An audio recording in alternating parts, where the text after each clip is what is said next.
যারা কিনা কেরিয়ারে সাকসেস পেতে চাইছো, যারা খুব পরিশ্রম করছো সাকসেস পাওয়ার জন্য, ঈশ্বর কিন্তু তাদেরকে একটা হ্যাপি চেঞ্জ লাইফে দিতে চাইছে, অ্যাবান্ডেন্স দিতে চাইছে। এবং যারা কিনা লাভ লাইফেও নিজেদের হতে পারে স্টাক আছো আর চাইছো যে লাভ লাইফে আমাদের একটা ভালো আউটকাম আসুক, তো তাদের ক্ষেত্রেও কিন্তু আমি বলবো যে একটা বিগ হ্যাপি চেঞ্জেস আসতে চলেছে।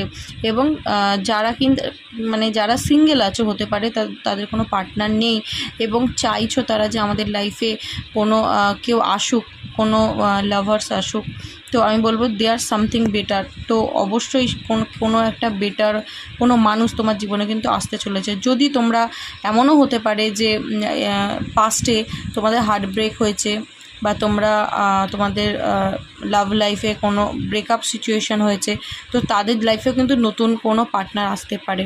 তো আমি বলবো যে এটা কিন্তু প্রত্যেকের জন্যই এই